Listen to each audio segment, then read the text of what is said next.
Have you been wanting to optimize your CPU in such a way that it's never been optimized before? Well, if so, you've come to the right place, because today I'm going to show you how to optimize the shit out of it. So sit down, strap in, and let's go. Right guys, in today's video I'll be doing my updated full CPU optimization guide.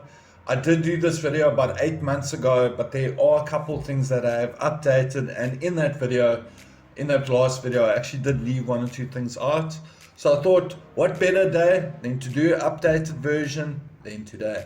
But before we get started guys, please head on over to my homepage on my YouTube channel.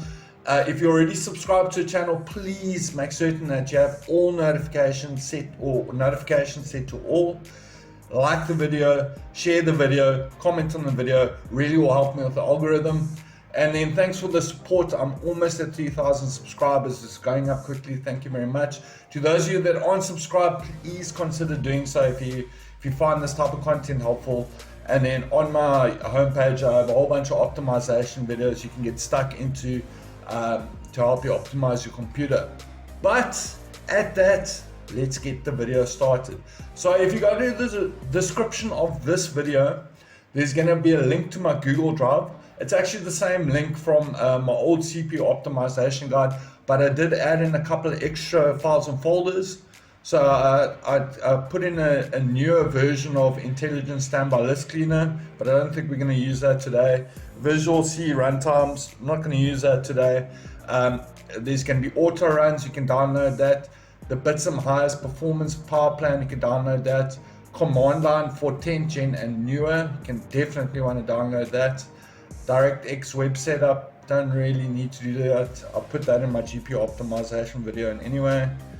Grub x64, if you want to unlock undervolting, you're definitely going to need Grub x64. But just bear in mind, when you download this, it's going to say it might be a harmful file. That's because you use the Grub x64 to alter your Grub files, or alter your command line in your Grub to unlock undervolting. So it's used to change something in your BIOS. That's why it's seen as harmful, but it's not. Download, install power plan. Latest is Windows Privacy Dashboard. I don't really recommend this program anymore, but I do use this program to completely remove Edge. So you might want to download the latest zip. This is going to be a screenshot for when you go into the Grub menu and the command line that you need to put in. So this is just like a little a guide to see that you're doing it right. You can download Throttlestop. It's not the latest version, but it's the version I like. And then you can download WinError Tweaker. And that will bring us to step number 1. Right, and that's going to bring us to step number 1. And step number 1 is going to be to unlock undervolting in laptops where undervolting is still locked. And we do this by booting into the Grub menu and then changing the lock on undervolting from on to off. So for guys that have already got undervolting unlocked and have done this process, you can skip to step 2. And then for those of you that have undervolting unlocked, just by default, skip to step 2, where I'm going to go over how to get to your perfect undervolt for your particular laptop. But for everybody else that wants to unlock undervolting, what I want you to do is go to your CPU optimization folder, and then what we're going to need here is command line for 10th to 13th gen, the Grub x64.efi that we're going to use to create the USB as well as the screenshot. So just cut that and then paste it on your desktop. So screenshot is just basically at the end of the process, once you boot into the Grub menu, this is just going to be a guideline, as in like what it's going to look like when it's successful. So you don't have to panic and freak out. Command line for 10th gen and newer. This is just for 9th gen and older. The overclocking lock and CFG locks that you need to unlock undervolting are not standardized across the generation. So it's a longer process that you have to go through. I will link it in the description. I'll put a link to this video over here. It's a slightly longer process for you, but you can find out what your overclocking lock and your CFG lock is via this video. But for 10th gen and newer, I have your values. For 10th generation, the overclocking lock is 0 times DA. Your CFG lock is 0 times 3E. For 11th generation, your overclocking lock is 0 times DF. And your CFG lock is 0 times 4.3. And then for 12th generation and 13th generation, your overclocking lock is 0 times 10E. And your CFG lock is 0 times 4.3. So what you need the overclocking lock and the CFG lock for is there's like a little script that you or command line that you use your overclocking lock and your CFG lock, and once you put that into the grab menu, that unlocks undervolting for you. And then once you boot back into Windows, you'll notice that undervolting is unlocked. So just to show you, this is very important. If you're on a 10th generation laptop, these are your values, and this is the command line that you're going to want to put into the grab menu. If you're on an 11th generation laptop, these are your values, and this is the command line that you're going to want to put into the grab menu. And then if you're on a 12th generation or 13th generation laptop, these are your values, and then this is the command line you want to enter into the grab menu. But we're going to get to that in a second. First, we need to create a USB to be able to boot into the grab menu. And so what you need to do is you need a USB that's 32 gigabytes or smaller. It cannot be bigger. If it's bigger, you're not going to be able to format the USB into FAT32, and FAT32 is going to enable you to boot from the once-off boot menu into the grab menu. So it has to be 32 gigabytes or smaller, so you can format the USB into FAT32. So once you have your USB available, what I want you to do is just pop it into your system, and I'll do it here with you. So I'm just putting in my USB quickly. So once your USB is in, just go to File Explorer, and then now just make certain that there's nothing on the USB you want to keep, because we're going to be formatting the USB and deleting anything on the USB. So once you got that sorted, just right click on the USB, click on Format, and important, we want to format it in FAT32, or else it's not going to boot into the grab menu. And then you can just call this undervolting.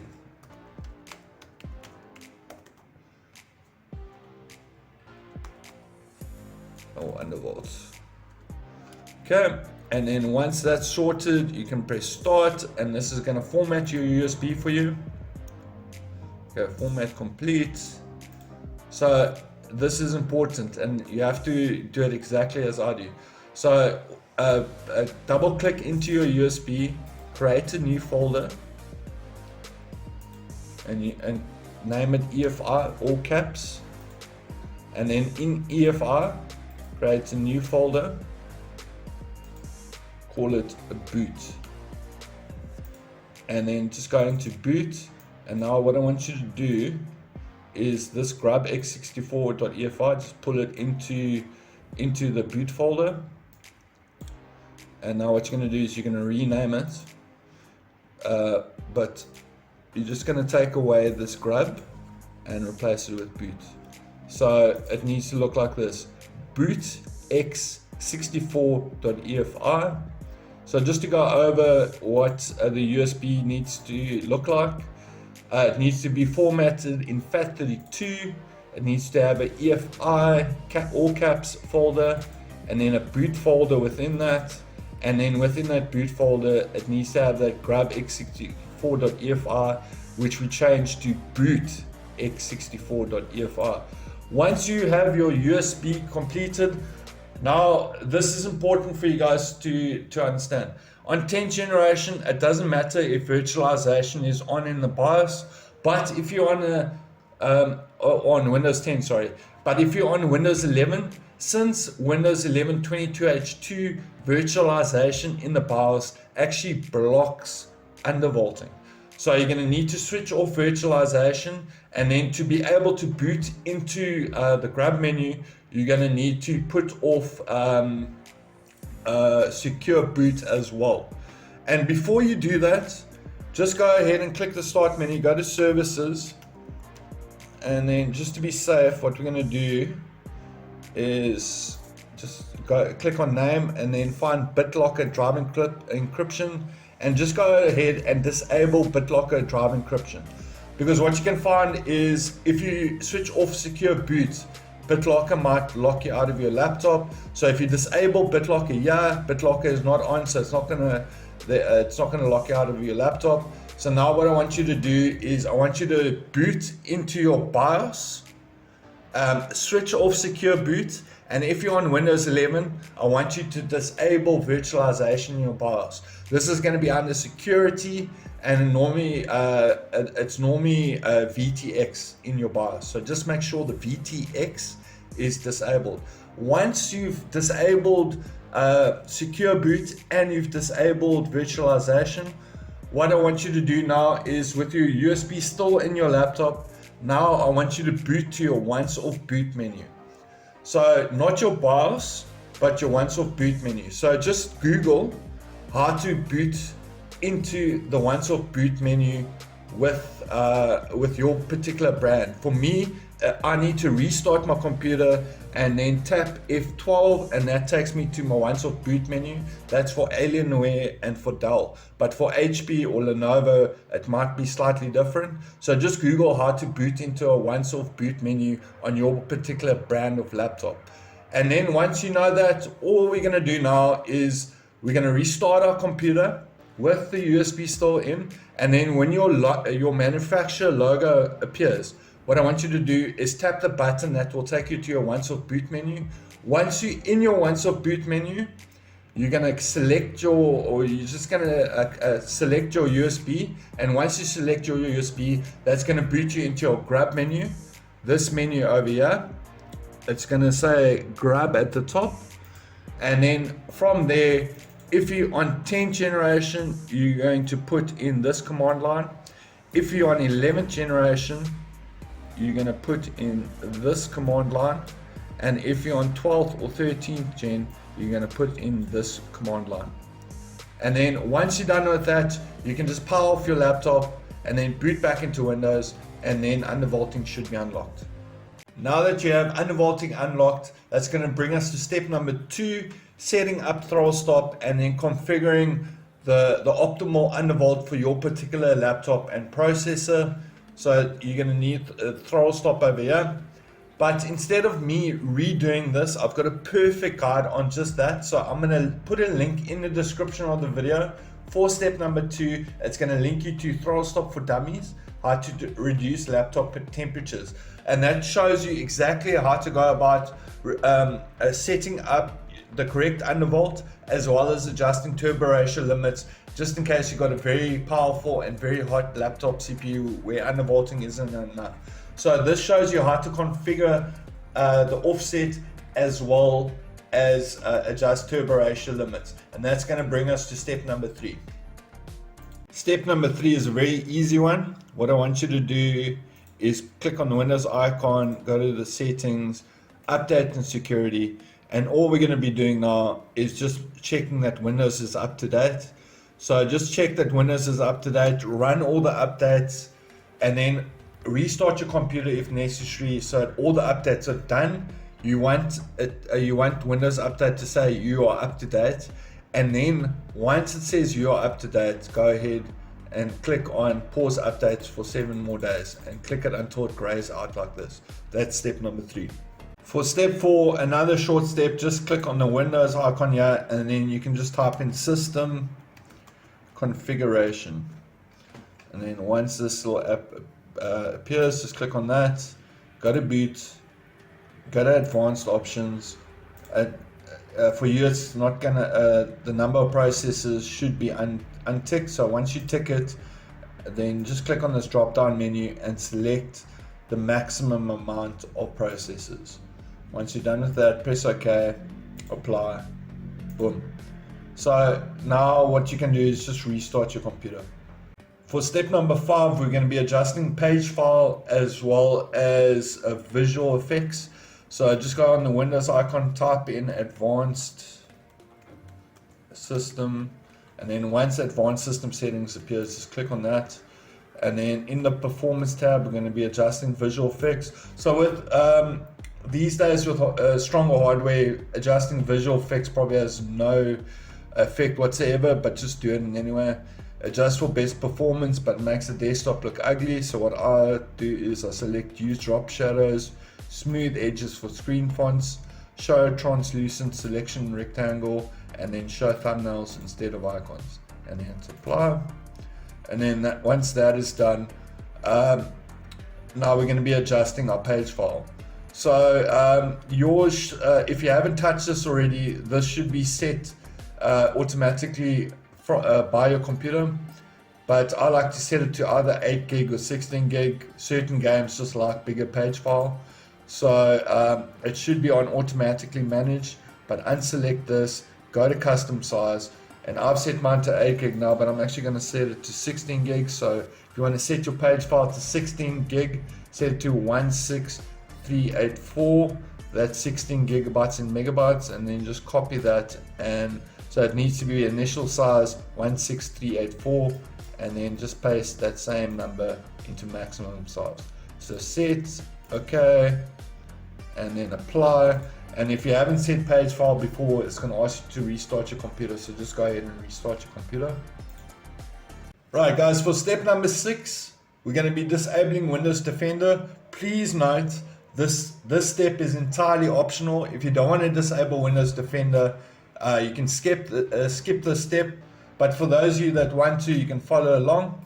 So once I open up Task Manager, you'll see I do not have anti-malware service executable because I've disabled Windows Defender via Regedit. So I'm on Windows 10 Home.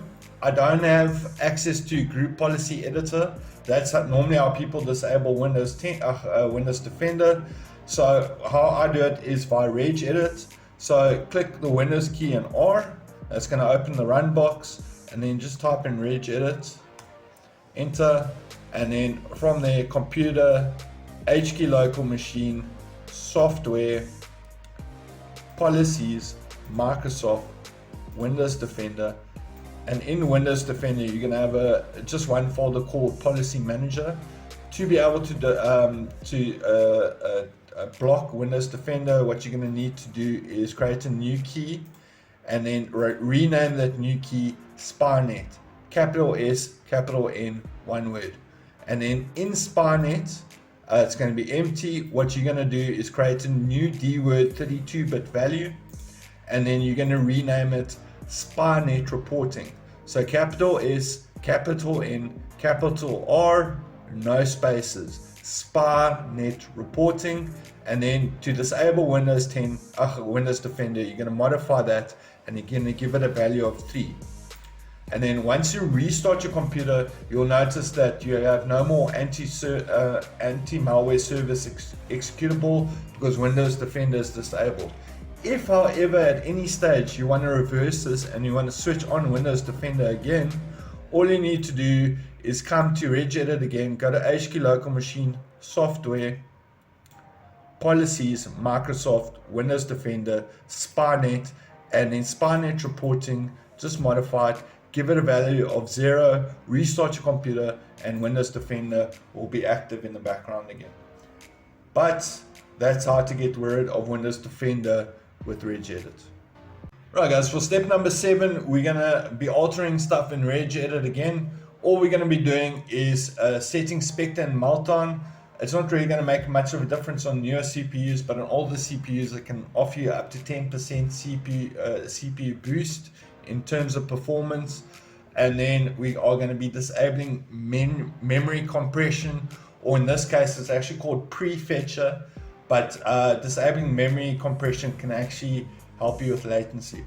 So what I want you to do is press the Windows key and R, and then just type in Regedit, and then from there you should be just close everything so that you back to computer, HKey local machine, go to system. We are going to go to current control set, control, and then what you're going to do is just drag this down until you get to session manager. Yeah, I'm listening. Then click on memory management. So I like to disable paging executive. So basically it just puts the paging file onto the kernel. So disable paging executive, you can just modify this and give it a value of 1. And then to disable Spectre and Meltdown, so without changing anything, you're going to have feature settings in memory management, but you're not going to have feature settings override and feature settings override mask. That you need to create, and that disables Spectre and Meltdown. So what you're going to do is you're going to create a new dword 32-bit value, and then you're going to create another dword 32-bit value. And then the first dword 32-bit value, you are going to rename it feature settings override, all one word, capital F, capital S, capital O. Make sure you got the spelling right. So it's feature settings override. And then what you're going to do is you're going to modify that, give it a value of 3. And then for the other dword that you created, you're going to rename it feature settings override mask. Make sure you got the spelling right there. Just to reiterate, feature settings override mask, one word, capital F, capital S, capital O, and then capital M for mask. So feature settings override mask, and then you're going to modify that, give it a value of 3. Once you restart your computer, Spectre and Meltdown will be disabled. Then from there, what we're going to do, we're going to disable memory compression. So in memory management, you're just going to click this little arrow here, prefetch parameters. So you're going to create a new dword 32-bit value. Disable prefetcher is not here by default, enable prefetcher is. So what you're going to do is you're going to create a new dword 32-bit value, and you're going to rename it disable prefetcher, one word, capital D, capital P, disable prefetcher, and then you're going to modify that and give it a value of 1.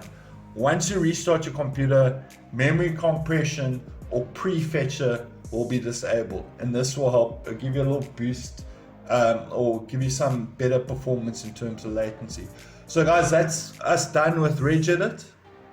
For step number 8, we're going to be disabling startup apps. So just open up the task manager and then just simply go to startup, and then everything over here, just right click, and if it's enabled, you want to disable it.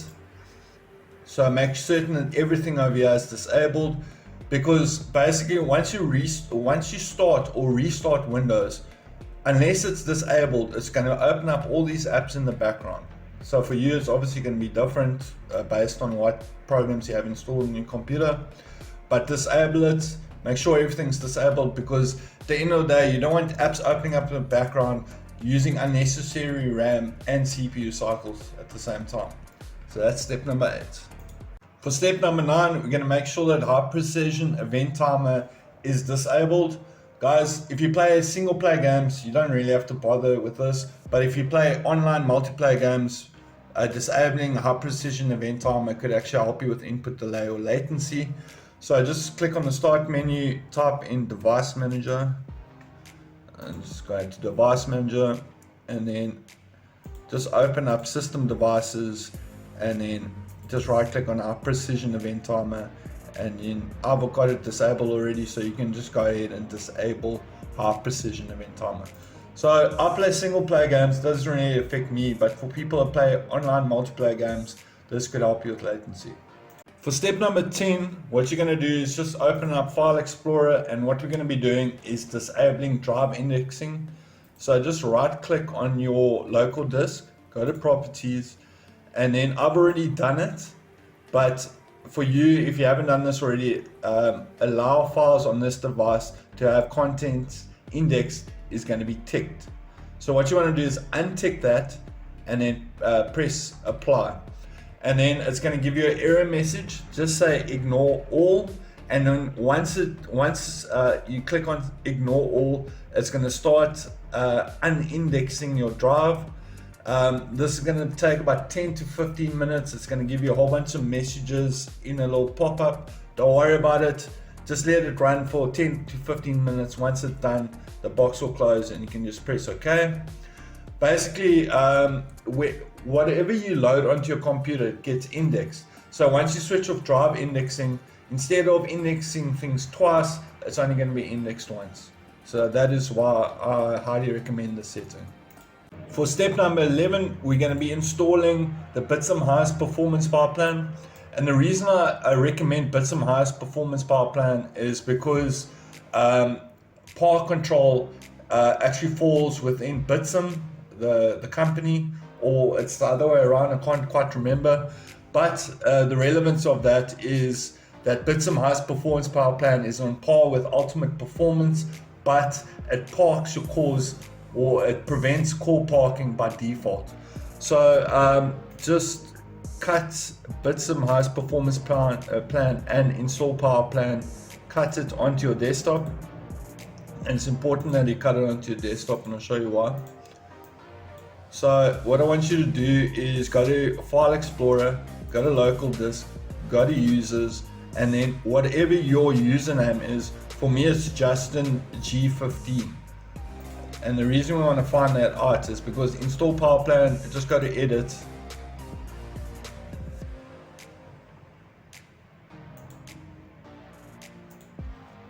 and then what you want to do here is under Administrator, just change it to your username. So for me it's Justin G15, and then just save it. And then now you can run the power plan as administrator, and that's going to delete all the other power plans, and it's going to install the Bitsum highest performance power plan. And then just to go ahead and configure it, you can configure the settings as you choose, but the settings I use is never change advanced power settings. I put slideshow on pause and pause. Wireless adapter settings I put on maximum performance and maximum performance. Sleep I put never and never. USB settings I put on disabled and disabled. And then PCI Express link state power management I put off and off. Processor power management minimum I put on 100 and 100. A system cooling policy I put on active and active. And then maximum processor state I put on 100 and 100. And then for display I put turn off display never. And then an adaptive display I put on off and off, and then you can apply and then just press OK. And guys, if you are missing those advanced system or advanced power settings, I actually did do a video on how to get those back.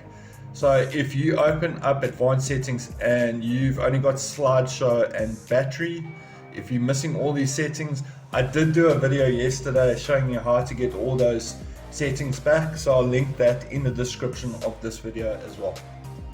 For step number 12, we're going to be installing WinError Tweaker, and I didn't include the latest version of WinError Tweaker, so just go ahead and install that. I've already got it installed, so I'm just going to open it up over here. And the reason we're installing Bitsum WinError Tweaker is quite simply, if you don't have split threshold set above your RAM amount, in Task Manager, you'll notice under background processes, if you haven't set your split threshold above your RAM amount, you'll notice that your service host count, you're probably going to have 70 to 80 service host entries, and that's going to be using extra CPU and extra RAM.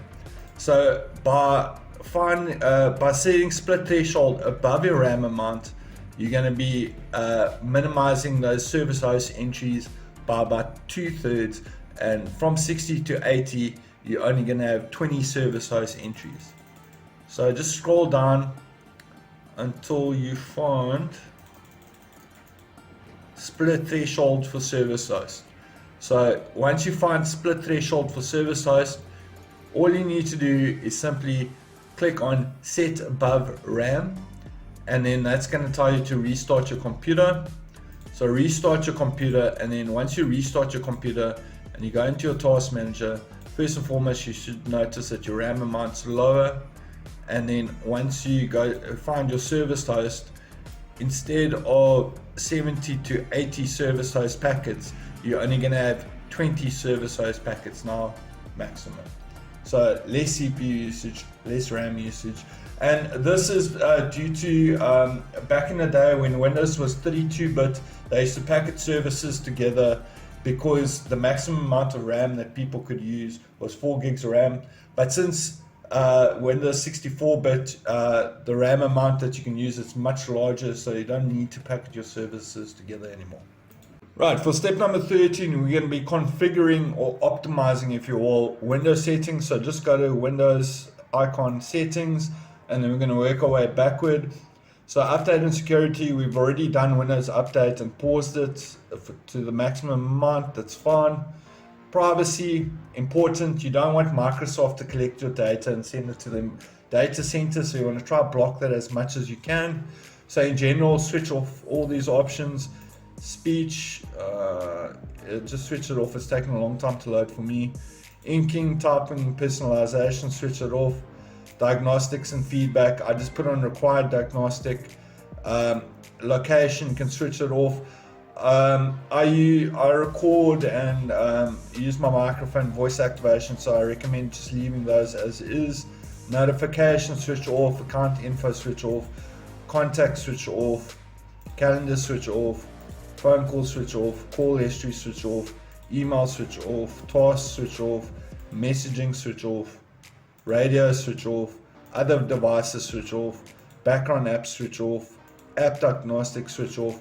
Automatic file downloads, nothing. Documents, switch off. Pictures, switch off. Videos, switch off. And file system, switch off. So this just limits Microsoft's ability to be able to capture your data. So it just gives you some extra privacy. In gaming, this is the reason I'm working backwards. This one's important.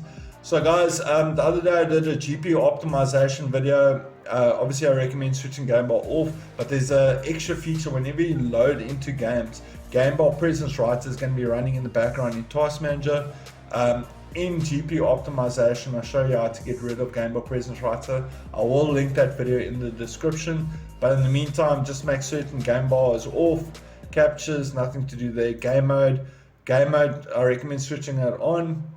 Graphic settings, doesn't matter if you got a high end or low end. I highly recommend putting hardware accelerated GPU scheduling on because it actually does improve your 1% lows and your 0.1% lows. But guys, if you got hardware accelerated GPU scheduling on, that enables hardware acceleration for any apps across Windows that can use hardware acceleration. But in the latest drivers, you need to disable hardware acceleration in apps if hardware accelerated GPU scheduling is on in Windows settings. And those apps are in Discord. So go to Discord settings, advanced, and then switch off hardware acceleration over here. Then go to Steam, settings, interface, and then just make sure enable GPU accelerated rendering and web views is off, and enable hardware video decoding, switch that off. And then you can close that off.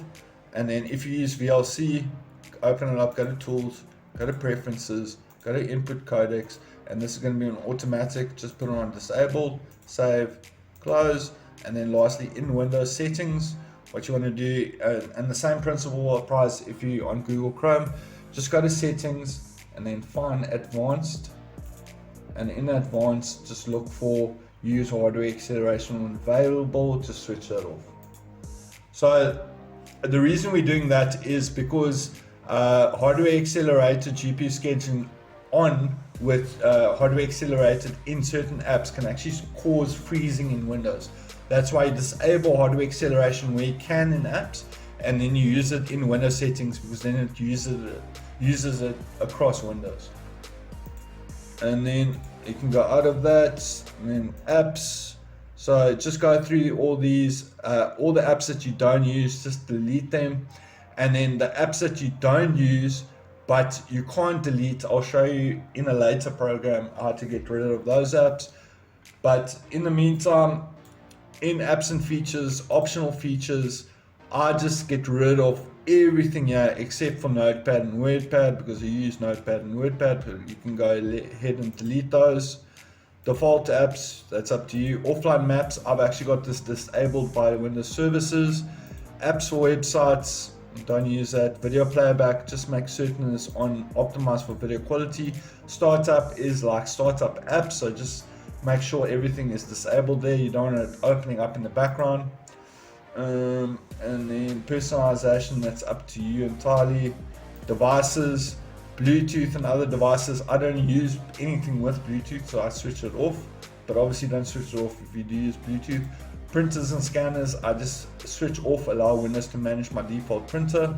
Mouse, nothing to do except additional mouse options. Just go to pointer options and just unselect enhanced pointer precision, apply, because this basically applies mouse smoothing if it's on, and it can make your mouse feel a bit weird. So once you switch it off, your mouse is going to feel a lot nicer.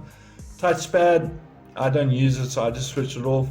Typing, I switch off all these options over here. Pen, Windows, and ink, switch off. Autoplay, switch off all these. USB, switch off all those. And then system, the only thing that really matters here is to make certain that your advanced display settings, where your refresh rate is set to your maximum capable refresh rate. Other than that, all these other settings aren't really that important, other than notifications and actions. I just switch all those off. But that is Windows settings. For step number 14, I'm going to show you how to put any game into a permanent state of high priority. So that means whenever you load a game, it's automatically going to be running in a high priority in the CPU scheduler. You won't have to configure it via Task Manager. Guys, just bear in mind, this works perfectly with cracks and Steam games. It doesn't work with some Epic games as well as some launchers, but for the options I mentioned earlier, it works perfectly fine. So in the description of the video, I will put this code over here. Just go ahead and copy that, and then just go ahead and copy that code, and then in Windows, just press the Windows key and R, type in Regedit, boom, and then the code that you copy, just select anything that is in the search box and just paste that code, press enter, and that's going to bring you to image file execution options. So now what you need to do is create a new key, but the new key needs to be in the game executable that you want to be running in high priority. So I'm going to use The Last of Us as an example. So for me, I've got all my games saved on my 2 terabyte external or NVMe, whatever. So under games, so I want to run The Last of Us in a permanent state of high priority. So I need to go select the executable. So the executable is over here, TLOU-I.exe. So what I need to do now is right click on image file execution options, go to new key, and now all I'm going to do is name it TLOU-I.exe.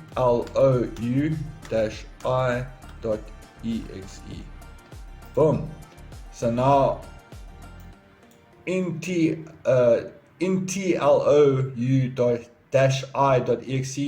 now you're going to go new and you're going to create key, and then you're going to call this perf options. And in perf options, just select that, make certain over here, you're going to create a new DWORD 32-bit value, and you're going to name this CPU, capital C, priority, capital P, and then class, capital C. So CPU priority class, capital C, capital P, capital C, and then you're going to give this a value of 3. Boom.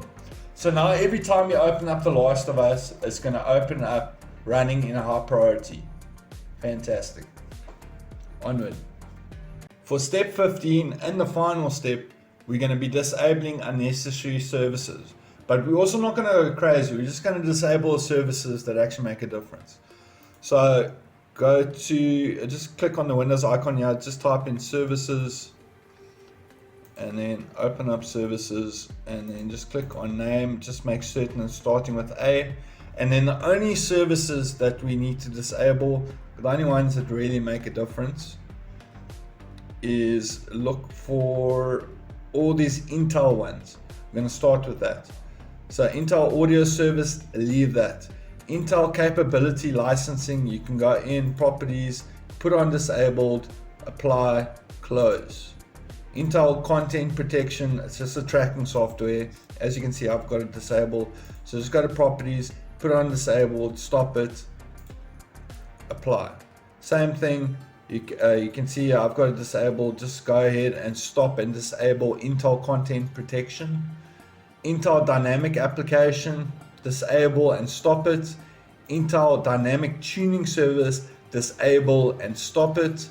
Leave Intel graphics command center, you definitely need that on a laptop. Leave Intel HE graphics control, leave that. Intel management engine, you can stop and disable it. Intel TPM provisioning service, you can stop and disable it.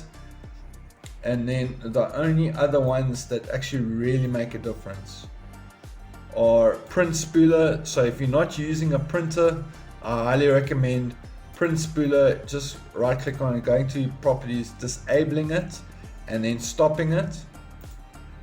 And then the last service that I really recommend that you get rid of, and this is probably the most important one, is Sysman. Sysman is a very old archaic system where when people used to have old spinning hard drives, the system would create cache, so technically apps would open up quicker. But now that everybody's got SSDs, Sysman actually just goes ahead and creates latency, because all that extra system cache that your CPU is building is completely unnecessary. So go ahead and right click on Sysman, go to properties, put on disable, stop the service, apply, press OK. Other than that, you don't really have to disable any other services. Guys, thank you so much for watching. If you enjoyed this video, be sure to smash that like button. If you have any questions, please hit me up in the comment section. And as always, guys, if you're still watching and you haven't subscribed as of yet, now's the time to do so. It's Wednesday. Enjoy your day. It's people like you. Cheers.